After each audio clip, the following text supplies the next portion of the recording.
creative friends, and welcome to another watercolor tutorial video. So in this video I want to paint some really cozy and fun mushrooms and florals with you. So this is what we will be creating. So we are going to start with the sketching process and then we are going to start painting. And I must tell you, I had a lot of fun painting these, so I hope that you love joining me with that. If you are new to my channel, a quick introduction. My name is Sandra and I'm a watercolor artist and illustrator from the Netherlands. And I love to create content to inspire you and to teach you how to draw and how to paint. So I love to see what you create, and I would like to ask you to share your creations on your socials and tag me at Sandra Art Studio and use the hashtag #CreateWithSandras. This way, not only I get to see what beautiful things that you create, but you also inspire others to join us in creating beautiful watercolor illustrations. So without further ado, let's get started with this video. So grab your art supplies and we can get started. The materials that you need to be able to follow along with this tutorial are listed in the description below. You can also pause the video at this point and grab the supplies that you need. Now, before we start with the sketching or the painting, we are going to get some inspiration. So for this, to make it easy for you, I created a Pinterest board with images of florals and mushrooms. Of course, you can go look around on Pinterest yourself and just search for certain keywords like mushroom and florals illustrations, or you can look for photographs. It's not meant to copy anything. We're not going to violate copyright. It's just that it can help to inspire you to know what you can incorporate. And of course, this is a watercolor tutorial. This is about learning how to draw and paint, and then examples can be very helpful. Of course, you can also go in nature and create pictures of mushrooms and florals yourself, or get a bouquet of flowers and use that as a reference as well. Everything is possible. And of course, you can go on the internet as well. It doesn't need to be Pinterest.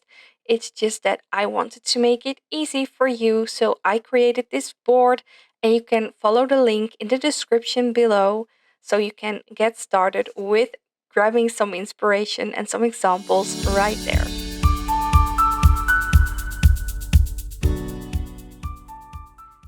Now, before we are going to create the composition, I want to practice some sketching with you.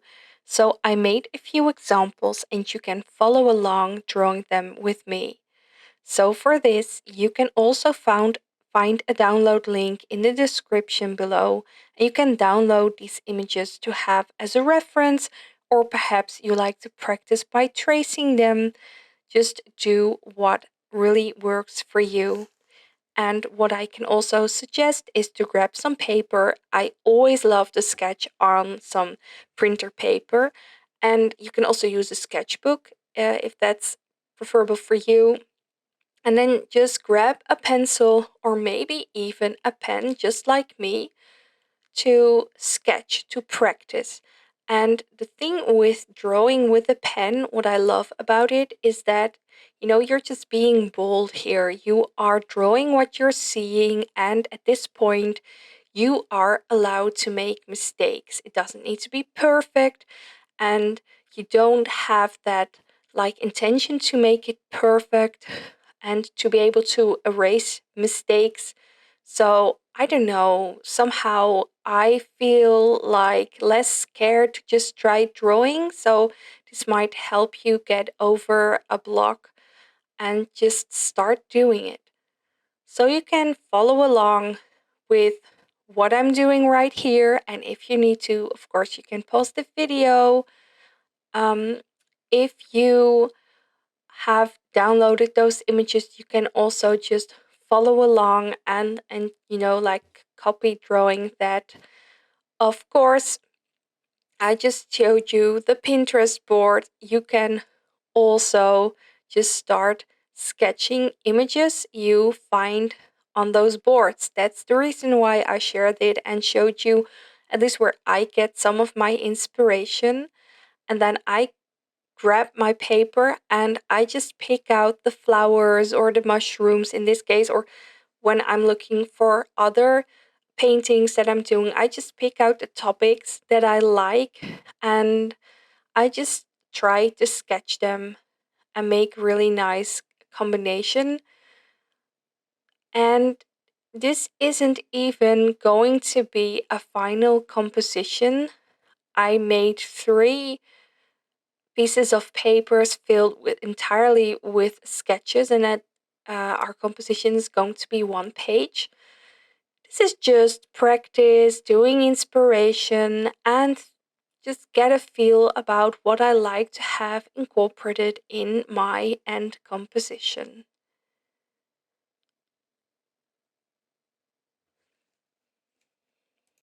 So enjoy this sketching exercise and incorporate whatever you like. So again, you can draw the exact same images as I am drawing, or you can pick your own and just practice. And when you feel like you are ready to create that composition, then we can move on to the next part. But I suggest to just keep on practicing with me.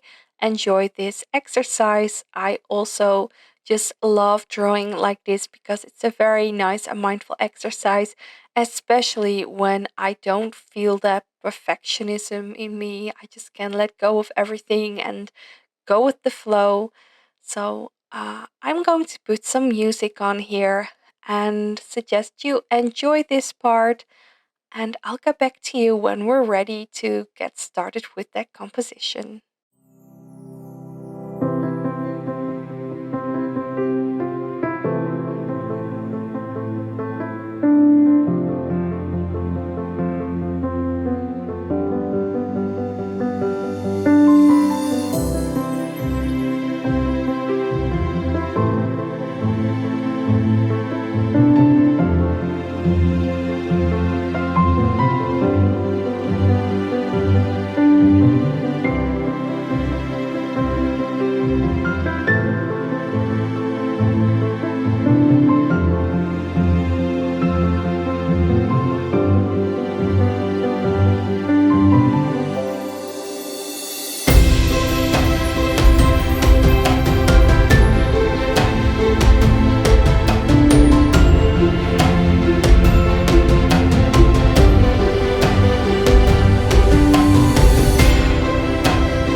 So we have practiced our drawing skills and we know now what shapes we can use for our composition. So at this moment, you can grab yourself a piece of watercolor paper and an HB pencil, and I use some masking tape to fixate my paper to the table. You can do that as well, or use something like a clipboard, or perhaps you're using a watercolor block where the paper's already glued together. That's also perfectly fine. And of course, if you are a bit nervous to start on your expensive watercolor paper and you want to first practice a composition, you can always do that on some regular printer paper or in a sketchbook as well. I am doing it on my watercolor paper right now, and I always suggest that you use an HB pencil to draw your lines on the paper. And now I am drawing rather harsh, thick lines compared to what I usually do, but otherwise you won't be able to see what I'm doing here, and I want you to be able to follow along. But I suggest that you try to draw as thin as possible so that you won't be able to see those pencil lines in the end result. So what I'm doing right now, I have the example of the end result on my screen, but of course I didn't have that when I started with my sketch. No, I had those pieces of paper with all the sketches that I have been practicing with, and at this point I'm not looking at my Pinterest board or my computer anymore. I'm just looking at my sketches, and I am picking the images that I like the most and that I want to have in my drawing, in my art print, in my illustration. And of course, this is a mushroom and floral illustration. That's what my intention is. So I really love those toadstools. They are really the eye catchers. So I have started with those, but then I always love to add some smaller toadstools and of course some smaller mushrooms and already some leaves and flowers attached to those. And then start drawing in some smaller mushrooms. And at this point, I like to give it some variation. I want to mix and match with a lot of shapes and sizes. And then, of course, later on, when we start to paint, we are going to have some variety with the colors as well. I'm feeling very playful at this point, and yeah, so you can, of course, follow along with what I'm doing here. And the same for the sketches goes for this composition. The outline is available to download. The download link is in the description below. So you can also download this one, print it out, and use it as a reference. Try to trace it, practice with it, whatever you like. But you can also, of course, create your own composition. If you have practiced with the sketches and you have your own pages with examples, you can pick whatever image from your own sheets to create your own composition, and you don't need to place the mushrooms and toadstools and flowers on the exact same locations as I'm doing. It's all up to you. So what I love about creating a composition like this is that I start with some bigger uh, subjects, and I am adding in some smaller things or just, different things wherever I feel space, and I really like to get some variation in there. And at a certain point, there comes a moment that there is not really a lot of white space left. And then I really like to add in some smaller details, things like small leaves, small flowers, or perhaps even just some dots or other shapes to make it nice and playful. And as you can see, in like on one of my sketch pages and in the end result as well, I liked to add some stars, like shimmers in the drawing as well. It's these mushrooms, these toadstools. I love the feeling of a bit of magic. So those shimmers give it that really nice magical touch. I always love to have a lot of variation. So I have my branches with berries. I've got all kinds of flowers, different kinds of, how do you say it, petals. And I don't know, I just really love to play around like this. And I really am very happy and satisfied with how this composition has come together. So I really hope that you are satisfied with your composition as well. So finish this off, and when you are ready, we can get started to paint this beautiful illustration.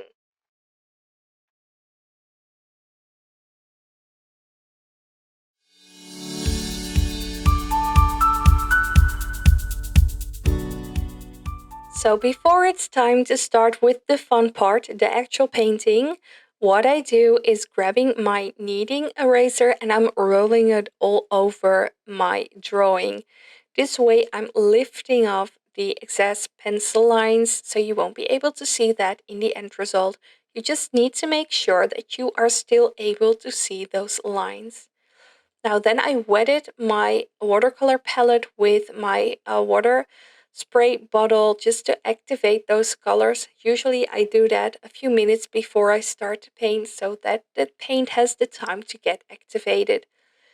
And now I'm starting to paint in the bigger parts in the illustration. And what you see me do at this point is paint over those dots that I've sketched.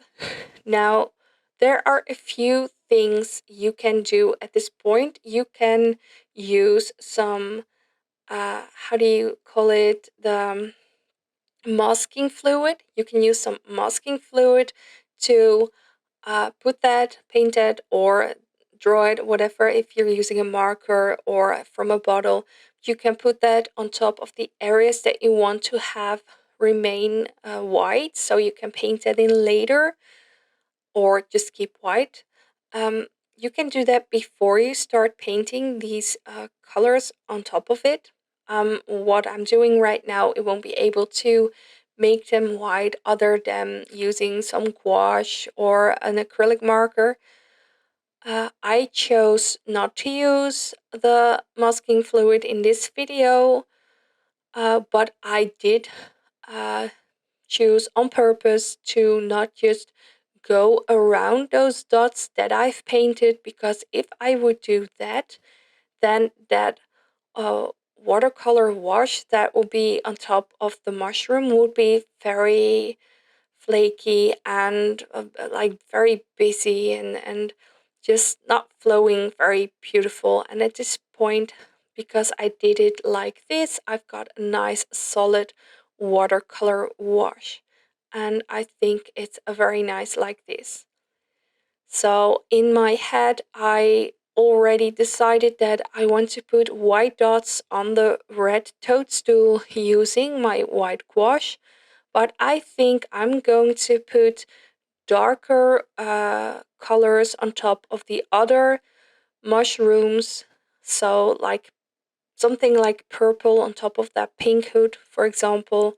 So, that's also a very pretty effect. And then it doesn't matter that I already painted that entire area solid with pink. Now, another thing that you might see me doing right now, and that I really want to suggest that you do as well, is while the paint is still wet, drop in some other colors, because then it blends in really beautiful.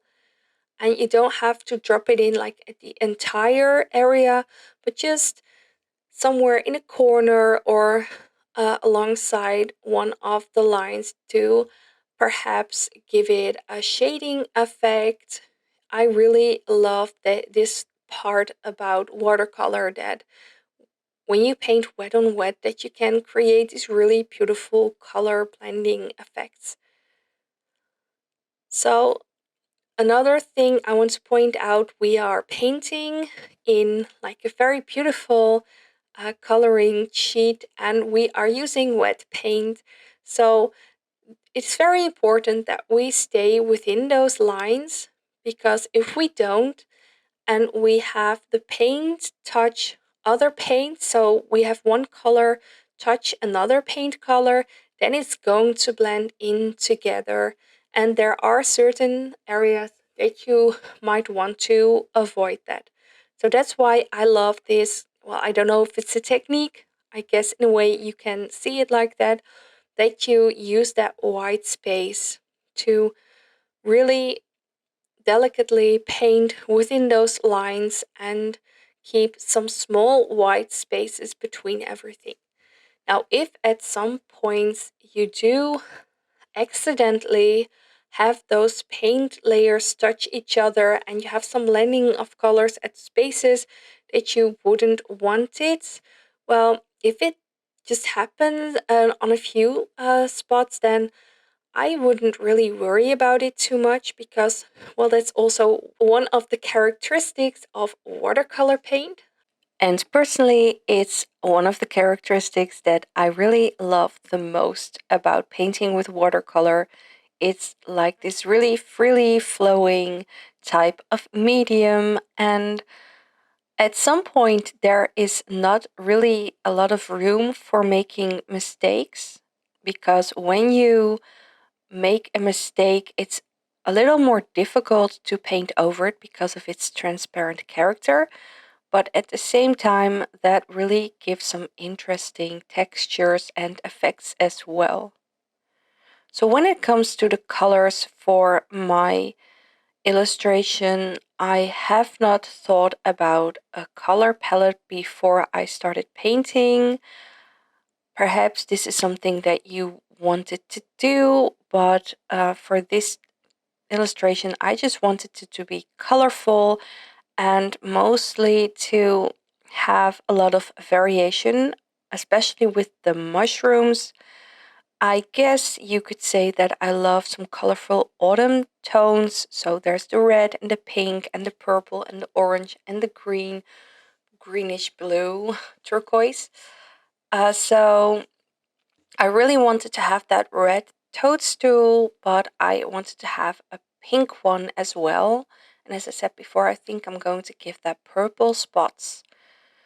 So what I do is focus on having pretty color combinations. So within a mushroom, with this turquoise mushroom, you see that I have like yellow orange in the bottom, and that really is a nice contrast with the turquoise. And now for this mushroom with a purple hood, I am using pink for the bottom, and you see that those colors contrast nicely. Same with the yellow and the red of the toadstool.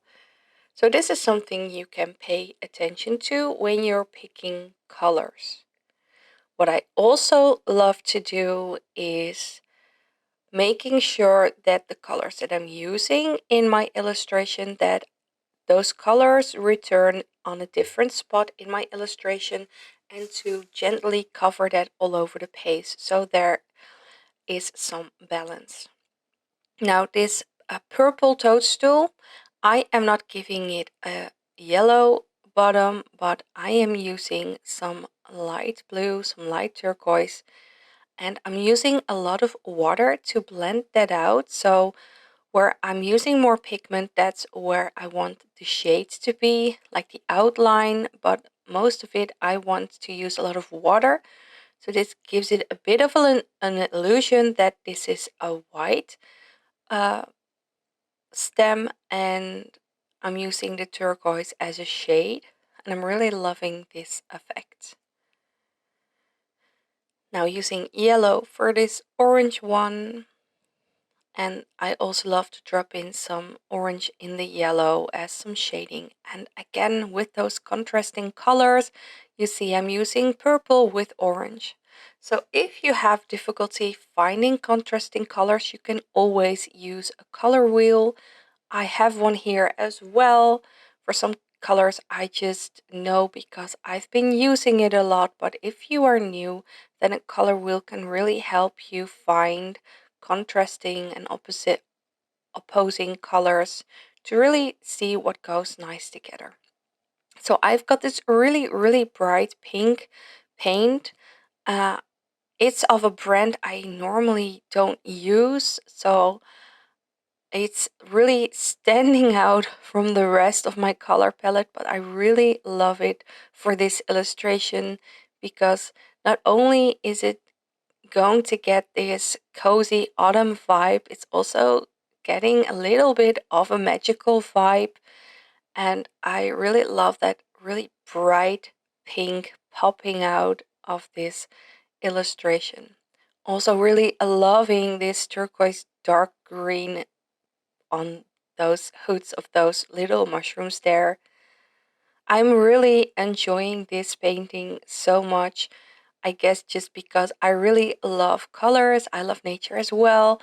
It's just that this is a really pretty coloring sheet that I can just mindfully paint in. This is such a very gentle and mindful exercise. I mean, when we did the inspiration and the sketching and the practicing and creating the composition, that's when we really did the most difficult part. At least that's my opinion. Because once you have that composition, you are just painting in. And if you stay between those lines, just gently paint in between those lines, you really get a beautiful illustration. And of course, you need to pay attention a bit for those colors. But especially, as I said, when you're new, just use a coloring wheel and things should be a lot easier. Then you don't need to think about it too much. This is also an exercise of doing things that feel nice. So just enjoy the process. So I think I'm just going to put on some music at this point so that we can continue to paint very gently, mindful, enjoying this. If there's anything that you feel like is going too fast, of course you can always pause the video or watch it back a couple of times. But for now, I suggest that you just enjoy the process. Oh, and one note, when you paint those larger areas, of course you use the bigger round brush, like around 6 or 8. But if you are painting those smaller images, then you can use a smaller one, like a size 1 or a size 2. So play around with everything and enjoy the process.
So we finished our first layer of watercolor paint, and now it's time to add some details. For this, make sure that your illustration, that the paint has dried, so that now we can use the wet on dry technique, so that we can paint on top of everything without the risk of having something blend in. So as I mentioned a couple of times, I really wanted this pink toadstool to have purple dots. I'm really loving the contrast of this combination.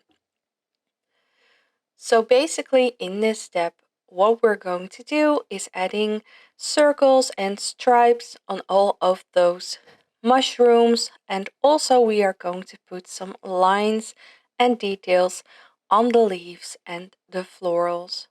Basically a very lot of fun process. I always love this part so much because our art piece is really coming together at this point. So it's having a lot of fun. I hope that you are enjoying this step too. As you can see, I'm using my tiny round brush, a size 1. This gives me the opportunity to make thin lines. And as you can see, what I also do at times is I paint a line and I use water to blend it out a bit. So try that out, be playful. Don't be too afraid to make mistakes, just gently paint in some details. Simple extra lines already give so much extra and really pretty finishing touch, nice vibe to this painting. Now later on I'm going to put some white gouache on top of that toadstool, the red one, because I had in my mind from the start that I wanted to have that white dots. I didn't use masking fluid, so I'm going to use white gouache to make that possible.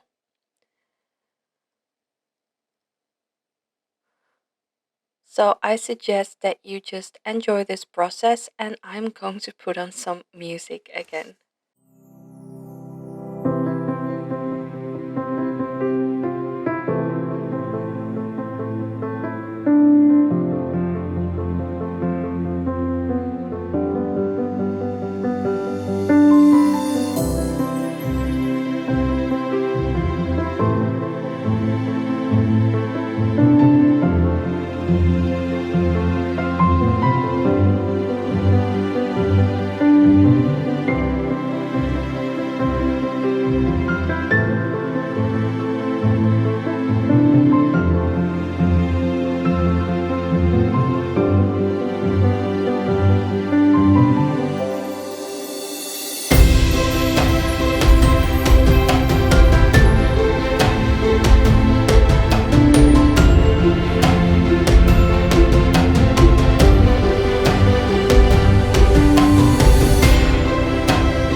So, what I like to do as another finishing touch, a really nice detail on my illustrations, is adding some metallic paint.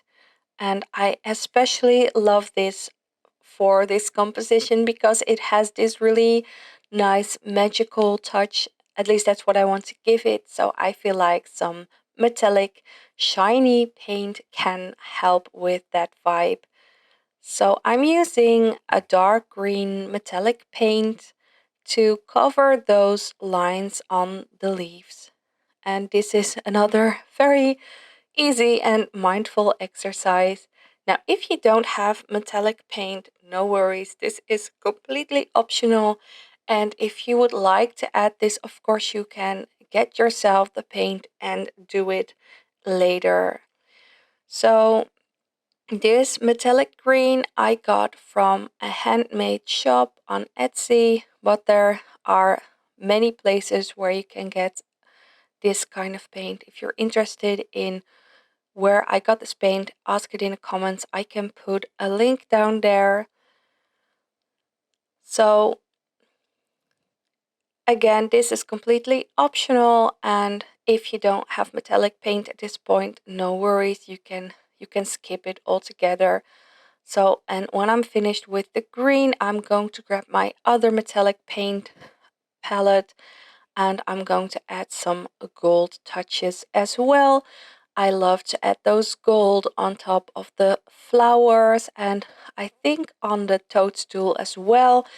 Or perhaps I'm not going to use gold for that, but some copper because copper has this really nice orange vibe. And I think, especially when it comes to those purple and orange areas, that I really love to have some copper in there. So you can see I got my other palette and now I am putting a nice gold on top of those dark blue spots and I'm going around a lot of places all over the illustration where I feel like it can use an extra touch. Now, don't go too overboard, just keep it a little bit subtle. And also another thing I like to do is make sure that I cover my entire painting, like that it's balanced. But you see, I've got those yellow stars and I've got those golden dots all over my composition, so I'm going to cover those in metallic as well. So have fun, keep it playful.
Now we have done a lot of details on our illustration already, and we have put those metallic details for some finishing touch, but now we are starting with the actual finishing touch.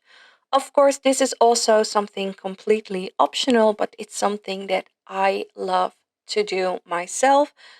I love to add some pencil on top of my illustration. For one, I really love the texture of pencil on watercolor paper, and it gives this really pretty vibe. Well, that's my personal preference. And another thing is that I love to add some extra shading with the pencil. And if I'm using the same color all over the illustration on different kinds of other undergrounds, under surfaces, then you really blend in everything together because you're using that same color on top of everything. It's really becoming like a union and it really fits together beautifully. So this is completely optional, of course, but if you like to do this, then just gently make gentle strokes with your pencil, softly, not too sharp. Um, Play around with it a bit and just have fun. And when it comes to the colors, I use some purple on top of a few areas, but now I like to use some orange to get some extra shading on some florals and some extra details on some places. I think I'm going to use some green as well for the leaves.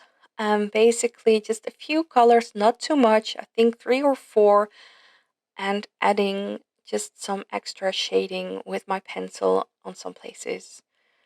Yeah, so if you like to join me with this, then do and enjoy the process.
Now, when you have finished your beautiful masterpiece, don't forget to sign it.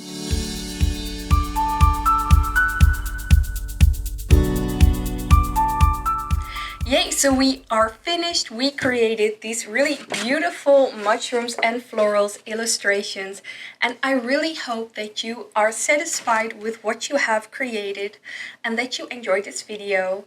So as I said in the beginning of this video, I always love to see what you create, so please do share it on your socials and tag me at Sandra Art Studio and use the hashtag #CreateWithSandras. And if you like to, you can also always send me a DM and send me a picture there. I always love to see what you create. And of course, if you have any questions, don't hesitate to ask them. You can also put something down in the comments below. And if you like this video, of course, I would love it if you give it a thumbs up. And if you have not yet subscribed to my channel, please do hit that bell notification and then you get notified when I post a new video so you won't miss anything. So again, I hope that you enjoyed this video and please watch another one of my videos. There are some suggestions here and I really hope that you enjoy those as well. Have fun and see you in the next one.